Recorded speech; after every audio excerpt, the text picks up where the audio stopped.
J'ai offert à mes parents une croisière de luxe de 5 jours en Californie avec moi. Quand je suis allé les chercher à l'aéroport, ma sœur paresseuse est arrivée avec eux pour partir à ma place. Mon père a lâché un petit rire. On a pensé que ta sœur avait besoin de prendre un peu l'air. Je suis sûr que cela ne te dérange pas. J'ai simplement souri. Ils ont eu une petite surprise à leur retour. On a pensé que ta sœur avait besoin de prendre un peu l'air. Elle vient avec nous à ta place. Je suis sûr que cela ne te dérange pas, a dit mon père avec ce rire condescendant que je connaissais trop bien. Alors que ma sœur traînait sa valise à travers le terminal de l'aéroport de San Francisco, venant de Denver, je suis resté figé. Le panneau de bienvenue que j'avais fait a glissé légèrement de mes mains. Cette croisière de luxe, que j'avais planifiée et économisée pendant des mois pour en profiter, était censée être mon opportunité de me rapprocher enfin de mes parents. Au lieu de cela, me voilà à voir ma sœur sans emploi me voler ma place sans même un merci. Je m'appelle Lucas, et à 35 ans, j'ai construit une vie prospère à San Francisco, loin des déceptions constantes de ma famille. J'ai économisé pendant près d'1 an pour pouvoir payer cette croisière de 5 jours, en travaillant sur des projets supplémentaires et en renonçant à mes propres vacances. La suite présidentielle, le forfait repas premium, les excursions exclusives. J'avais soigneusement choisi chaque détail pour que tout soit parfait. Parfait pour nous trois, mon père, ma mère et moi. Pas pour ma sœur de 37 ans, qui vit toujours dans le sous-sol de mes parents, à jouer aux jeux vidéo toute la journée pendant qu'il paie ses factures. Lorsque je leur ai laissé remplir les formulaires en ligne pour le voyage que j'avais payé, je n'aurais jamais imaginé qu'ils mettraient le nom de ma sœur à la place du mien. Elle a le mal des transports à l'arrière, a annoncé mon père, la dirigeant déjà vers le siège passager de ma voiture de location. Ma mère est restée silencieuse derrière eux, évitant mon regard, comme elle le faisait toujours lorsqu'il tramait ce genre de choses. J'ai vu ma sœur s'affaler sur ce qui aurait dû être mon siège, prenant immédiatement son téléphone pour vérifier les notifications de ses jeux. Les documents de la croisière dans mon sac semblaient soudainement lourds. Toutes ces réservations soigneusement planifiées et excursions que j'avais réservées, désormais inutiles. La compagnie de croisière exige un préavis pour les changements de passagers, ai-je dit à voix basse, sachant que cela ne servirait à rien. Mon père a balayé la remarque d'un geste de la main. Oh, on a réglé ça il y a des semaines. Ils ont juste transféré ta place à ta sœur. Le complexe a confirmé le tout hier, la désinvolture avec laquelle il disait cela, comme si me remplacer était la chose la plus naturelle au monde, m'a donné la nausée. J'ai serré les clés de la voiture plus fort, sentant le métal s'enfoncer dans ma paume en forçant un sourire. Une partie de moi savait, en restant là, immobile dans ce terminal bondé, que ce moment allait tout changer. Les familles heureuses courant dans tous les sens, les conversations animées des touristes, tout semblait être une cruelle moquerie de ce que ce voyage aurait dû être. En mettant les bagages dans le coffre, j'ai entendu mon père raconter à ma sœur les soins spa que j'avais réservés pour le dimanche à bord. Le trajet jusqu'au port ressemblait à un film rediffusé de ma vie. Chaque kilomètre parcouru me rappelait une autre fois où j'avais été mis de côté pour ma sœur. En grandissant à Denver, nos rôles étaient clairement définis, ma sœur avait besoin de soutien, alors que moi, je pouvais me débrouiller seul. Lorsque j'ai obtenu une bourse complète pour l'université à San Francisco, mes parents ont à peine remarqué, trop occupés à consoler ma sœur après son dernier entretien d'embauche raté. Lorsque j'ai obtenu mon premier poste de cadre, la seule réaction de mon père a été de me demander si je pouvais envoyer plus d'argent pour acheter des équipements de jeu pour ma sœur. J'ai tout essayé pour gagner leur approbation, chaque réussite, chaque étape franchie était une nouvelle tentative de leur prouver que je méritais leur attention. Mon appartement à Pacific Heights, que j'ai payé en travaillant 60 heures par semaine, est resté vide plus souvent que je ne voulais l'admettre, car je retournais toujours à Denver pour assister à des dîners de famille qui, inévitablement, se transformaient en célébration des derniers projets de ma sœur. Ta sœur envisage peut-être de suivre quelques cours en ligne, disait mon père avec enthousiasme, tandis que ma récente promotion passait inaperçue. Et ma mère se contentait d'acquiescer, me lançant des regards désolés qui ne signifiaient rien, car il n'y avait jamais d'action derrière. Cette croisière devait être différente. J'avais passé des mois à planifier chaque détail, imaginant à quel point il serait fier en voyant la suite de luxe que j'avais réservée, à quel point il serait impressionné par les restaurants exclusifs que j'avais sélectionnés. Je continuais d'imaginer l'expression de mon père en découvrant la terrasse privée avec jacuzzi, la réaction de ma mère au forfait premium de vin que j'avais organisé. Pour une fois, je pensais qu'il me verrait, qu'il comprendrait combien j'avais accompli, jusqu'où j'étais allé. Au lieu de cela, me voilà à entendre ma sœur se plaindre de la climatisation de la voiture, tandis que mon père me rappelait de conduire prudemment parce que ta sœur a le mal des transports en voiture. Le volant en cuir me glissait entre les mains moites alors que nous approchions de la zone portuaire. Dans le rétroviseur, j'ai vu mon père montrer des photos de la suite à ma sœur sur son téléphone, la suite pour laquelle j'avais passé d'innombrables heures supplémentaires à travailler. « Regarde cette piscine à débordement !» s'est-il exclamé. « C'est exactement ce qu'il te faut pour te détendre, ma chérie. » J'ai serré le volant encore plus fort, me demandant s'il remarquerait même les larmes que j'essayais de contenir. Le pire n'était pas de perdre ma place sur la croisière, mais de réaliser qu'ils avaient probablement planifié ce changement depuis des semaines sans jamais penser à ce que je ressentirais. Le terminal de croisière se dressait devant nous, sa gigantesque structure blanche brillant sous le soleil californien. Mon père était presque surexcité en déchargeant les bagages, tandis que ma sœur ne se donnait même pas la peine d'aider, trop occupée à envoyer des messages à ses amis gamers à propos de ses prochaines vacances. J'ai vu un des bagagistes emporter leurs valises, tandis que mon sac de voyage soigneusement préparé restait intact dans le coffre, ce sac que j'avais rempli de nouveaux maillots de bain et de sandales, en prévision de dîners auxquels je ne participerai jamais, de souvenirs que je ne créerai jamais. Vous allez prendre beaucoup de photos, hein? Ai-je demandé, ma voix me paraissant vide, même à moi-même. Mon père fouillait déjà dans son sac pour trouver leur carte d'embarquement, celle que j'avais initialement réservée à mon nom. Oh, bien sûr, on te montrera tout quand on reviendra, répondit-il sans lever les yeux. Ma mère, au moins, eut la décence d'avoir l'air gêné, changeant son poids d'un pied à l'autre alors qu'elle restait là. Merci pour la course, chérie, murmura-t-elle avant que mon père ne l'appelle pour qu'elle gère l'enregistrement. Je suis resté immobile, regardant comment il passait la sécurité. Ma sœur s'est retournée une fois, non pas pour me remercier, mais pour me demander si j'avais pensé à mettre ces comprimés contre le mal de mer dans son bagage à main. Les mêmes comprimés que j'avais préparés pour moi-même, désormais transférés dans son sac sans que je le sache. À travers les fenêtres du terminal, je pouvais voir l'énorme bateau de croisière, sa coque blanche impeccable s'élevant vers le ciel. Le navire sur lequel j'avais passé des mois à faire des recherches, à lire toutes les critiques, à étudier les plans jusqu'à tard dans la nuit pour choisir l'emplacement parfait de la suite. Alors qu'il disparaissait dans le terminal, j'ai senti quelque chose en moi changer. Des années de douleur ravalée, de colère réprimée, d'efforts pour être le bon fils qui ne se plaint jamais. Tout s'est cristallisé en une pensée claire, c'est fini. Fini d'essayer de prouver ma valeur à des personnes qui ne la verront jamais. Fini de rivaliser avec une sœur qui n'a même pas besoin de faire d'efforts. Fini d'être une pensée secondaire dans ma propre famille. En montant dans la voiture de location, j'ai pris une décision qui allait tout changer. Si ma famille voulait agir comme si je n'existais pas, je leur donnerais enfin ce qu'ils voulaient. Silence total. Pas d'appel, pas de message, pas de mais. Qu'ils profitent de leur croisière. Ce serait la dernière chose qu'ils recevraient de moi. En m'éloignant du terminal, je pouvais les voir dans mon rétroviseur, déjà en train de rire et de discuter alors qu'ils se dirigeaient vers leurs vacances. Mes vacances. Mais pour la première fois de ma vie, leur bonheur ne me faisait pas me sentir insignifiant. Au contraire, il me donnait une sensation de puissance, car je savais quelque chose qu'ils ignoraient. C'était la dernière fois qu'ils me prendraient pour acquis. Le premier appel de mon père est arrivé quelques heures après leur départ. La suite est magnifique, chérie. Ta sœur adore le balcon privé. Tu devrais voir comme elle est déjà détendue. Son message vocal était rempli de détails sur à quel point ma sœur profitait des luxes que j'avais payés.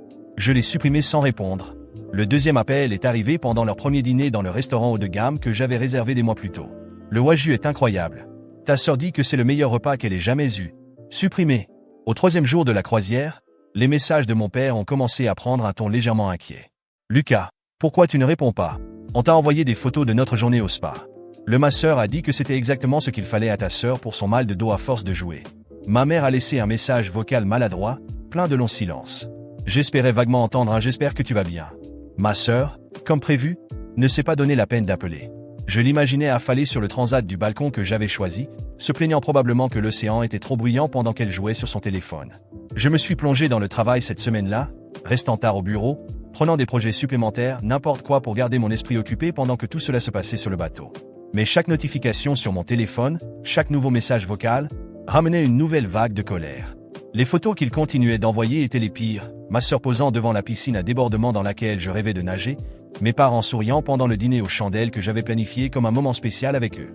Chaque image était comme un coup de couteau dans l'estomac, mais elle renforçait aussi ma détermination. « Chérie, nous sommes rentrés à la maison », disait le dernier message vocal de mon père. « Ta sœur a adoré le voyage. C'était exactement ce dont elle avait besoin. Nous avons tant d'histoires à te raconter. Rappelle-nous. » J'ai regardé mon téléphone, me souvenant de toutes les fois où je m'étais précipité pour répondre à leurs appels, avide de leur approbation. Pas cette fois. Cette fois, leurs appels resteraient sans réponse, leurs messages sans lecture, alors que je bloquais leurs numéros un par un. J'ai ressenti un étrange mélange de douleur et de soulagement. Le fils qu'ils prenaient pour acquis, celui qui répondait toujours, qui essayait toujours de les satisfaire, n'était plus là. À sa place se trouvait quelqu'un de nouveau, quelqu'un qui comprenait enfin sa propre valeur. 2 semaines après leur retour, leurs tentatives désespérées de me contacter se sont intensifiées. Mes parents ont commencé à appeler mon bureau, obligeant mon assistante à leur répondre poliment que je n'étais pas disponible. Ils ont essayé des emails, des messages depuis d'autres numéros, et même ont demandé à mes cousins de me contacter sur les réseaux sociaux. Les messages de mon père sont devenus de plus en plus paniqués. « Lucas, ce n'est pas normal. Nous sommes inquiets. Pourquoi tu fais ça? Je me suis concentré sur la reconstruction de ma vie sans eux. Fini les vols de dernière minute pour Denver le week-end. Fini les longues conversations sur les exploits de ma sœur dans les jeux vidéo. Fini de me forcer à sourire lors de dîners de famille où je me sentais invisible. J'ai redécoré mon appartement, remplaçant les photos de famille par des œuvres d'art qui me plaisaient. J'ai rejoint un groupe de randonnée. J'ai commencé des cours de cuisine. J'ai rempli mes nouveaux week-ends libres de choses qui me rendaient heureux. Le poids constant de tenter de gagner leur amour a commencé à s'alléger, me laissant plus libre que jamais.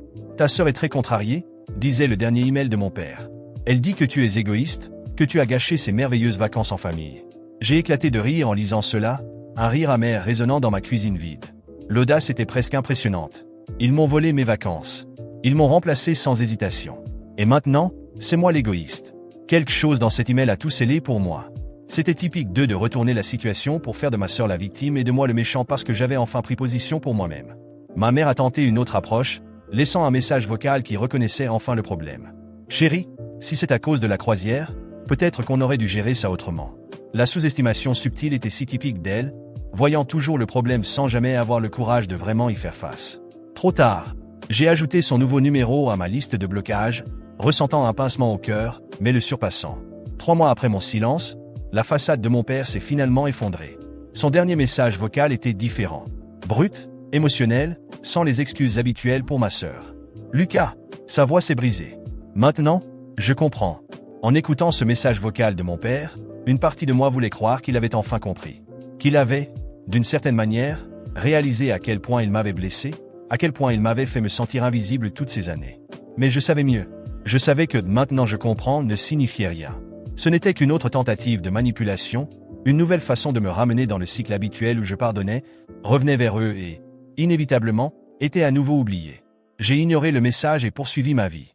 Mes nouvelles activités remplissaient le vide qu'ils avaient laissé, et pour la première fois, je me sentais libre.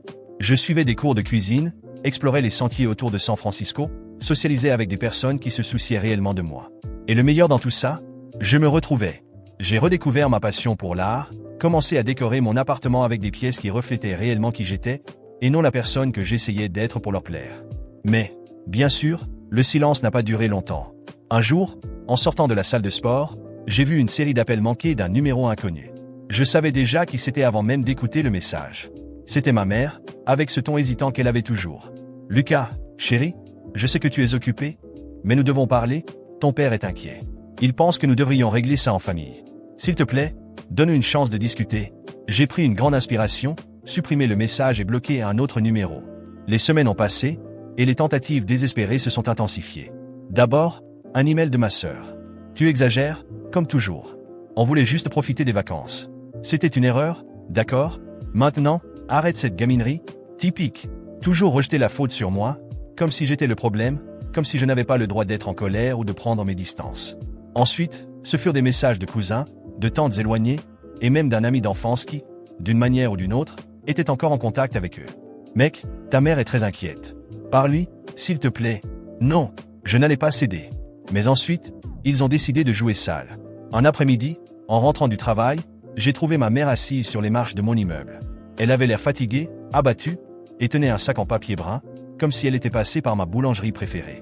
Mon cœur s'est serré. « Lucas, on peut parler? Juste 5 minutes ?» Sa voix était basse, presque suppliante. J'aurais dû entrer directement, suivre ma décision de silence total. Mais il y avait quelque chose dans ses yeux, quelque chose qui m'a fait hésiter. J'ai soupiré et l'ai invitée à entrer. Elle a regardé autour de l'appartement, observant les nouvelles peintures, les plantes que j'avais soigneusement choisies pour chaque coin. Je savais qu'elle voulait demander pourquoi il n'y avait plus de photos de famille, mais elle ne l'a pas fait. Au lieu de cela, elle a posé le sac sur la table et en a sorti un gâteau à la cannelle, mon préféré. L'odeur a envahi la pièce, et pendant un instant, j'ai presque tout oublié. Mais juste un instant, « Ton père est désolé, Lucas ?» Elle a commencé, tripotant nerveusement une serviette en papier. « Je sais que nous avons tout mal fait. Je sais qu'on aurait dû te demander avant d'emmener ta sœur en croisière. Mais, j'ai levé une main pour l'interrompre. Non, maman, ce n'est pas à propos de la croisière. » J'ai dit, essayant de garder mon calme. C'est à propos de toutes ces années. De moi étant toujours la deuxième option. De vous qui ne me voyez jamais vraiment. Elle a dégluti, et pendant un instant, j'ai cru qu'elle allait enfin l'admettre. Mais, comme toujours, elle a évité le sujet. « Tu sais comment est ta sœur ?» murmura-t-elle, évitant mon regard. Elle en avait besoin, Lucas. Elle a des difficultés. Et moi, ma voix est sortie plus forte que je ne l'aurais voulu. Moi, je n'en avais pas besoin. Je ne le méritais pas. Elle n'avait pas de réponse. Elle est restée silencieuse, a pris son sac et a murmuré un désolé avant de partir. Ce n'était pas de véritables excuses, juste une tentative d'évasion. Comme toujours, les jours suivants, j'ai ressenti un mélange de colère et de soulagement. D'un côté, j'étais satisfait d'avoir enfin dit la vérité. De l'autre, je savais que cela ne changerait rien. Et j'avais raison. Quelques jours plus tard, j'ai reçu une notification d'une nouvelle demande d'amis sur Facebook. C'était mon père. Sur sa photo de profil, lui et ma sœur souriaient devant un restaurant chic, le même que j'avais réservé pour la croisière. La légende disait « Rien de tel qu'une soirée en famille ». Mon estomac s'est retourné. Il n'avait pas changé. Il ne changerait jamais. Le blocage a été immédiat. Au fil des mois, les messages se sont espacés. Ma mère essayait encore de temps en temps, toujours avec ce ton coupable, mais je ne répondais pas. Ma sœur, elle a continué sa vie comme si de rien n'était. Et mon père, eh bien, il a fini par abandonner. Et moi, j'ai avancé. J'ai fait de nouvelles rencontres, voyagé seul, pris le temps de vivre sans ressentir constamment le besoin de prouver ma valeur. C'était difficile, bien sûr. Il y avait toujours cette petite voix qui me disait que je devrais peut-être leur donner une autre chance. Mais ensuite, je me souvenais de toutes les fois où j'avais été mis de côté, et la colère me maintenait ferme. Un an plus tard, alors que je marchais le long du front de mer de San Francisco, mon téléphone a sonné. C'était un numéro inconnu, mais quelque chose me disait que je devais répondre. « Lucas, c'est papa. » Sa voix était plus faible que dans mes souvenirs. Je voulais juste te dire que je suis désolé. J'ai fermé les yeux et pris une profonde inspiration. Il t'a fallu du temps pour comprendre, papa. Ma voix était calme, mais ferme. Il a soupiré de l'autre côté de la ligne. Je sais, mais j'essaie. J'ai réfléchi un instant. Est-ce que je voulais entendre ça maintenant? Est-ce que j'étais prêt à rouvrir cette porte une fois de plus? Non. J'espère que vous allez bien. Mais moi, j'ai tourné la page. Ai-je dit avant de raccrocher? Les mois sont devenus des années, et j'ai tenu ma décision. J'ai coupé tous les liens définitivement. Plus d'appels, plus de messages, plus de visites inattendues. Au début, j'ai ressenti un vide, comme si j'attendais quelque chose, peut-être une grande révélation, un moment de réconciliation qui n'est jamais arrivé. Mais avec le temps, j'ai compris que le véritable apprentissage ne venait pas d'eux, mais de moi-même. Aujourd'hui, ma vie est complètement différente. Je me concentre sur moi, sur les choses qui me rendent heureux, sur les personnes qui apportent réellement quelque chose à ma vie. Je ne ressens plus ce besoin constant de prouver ma valeur aux autres. Parce qu'au final, s'il y avait quelqu'un qui devait me valoriser, c'était moi-même. Et c'est la plus grande leçon que j'ai apprise. Pendant que ma sœur continue de vivre au crochet de mes parents, toujours prisonnière de cette bulle de confort, moi, j'ai évolué. J'ai mûri. J'ai construit une vie qui me remplit de fierté, avec des réalisations qui m'appartiennent pleinement, sans avoir besoin de l'approbation de personne. En regardant en arrière, je réalise combien j'ai grandi, combien je suis devenu une personne plus forte et plus indépendante. Et cela, en soi, est une immense victoire. Je ne ressens aucun regret pour ce que j'ai fait. À aucun moment je n'ai regretté de m'être éloigné. Je sais que mes parents continuent de gâter ma sœur, de nourrir ses excuses et ses échecs, mais au fond, je sais qu'ils se sentent coupables de tout ce qui s'est passé. Je sais qu'ils pensent à moi, qu'ils se demandent où ils ont fait erreur, qu'ils auraient peut-être souhaité faire les choses autrement. Mais la vérité, c'est que quelqu'un devait dire stop. Et s'il fallait que ce soit quelqu'un, alors autant que ce soit moi. Je ne garde aucune rancune. Je garde des leçons. Aujourd'hui, je comprends qu'il est parfois nécessaire de s'éloigner pour voir les choses plus clairement. En prenant mes distances, j'ai enfin vu qui je suis, ce que je veux et, surtout, ce que je ne suis plus prêt à accepter. Je ne suis plus le fils oublié, le frère mis de côté. Je suis quelqu'un qui a choisi de se privilégier lui-même au lieu de se contenter de miettes d'attention. Et la vie, elle continue. Avec des voyages, de nouveaux amis, des projets qui m'inspirent et des moments de paix véritables. Je ne me suis jamais senti aussi en paix avec moi-même. Parce qu'au final, la véritable valeur réside dans la connaissance de soi et le courage de se choisir, même si cela signifie laisser derrière soit ceux qui n'ont pas su nous apprécier.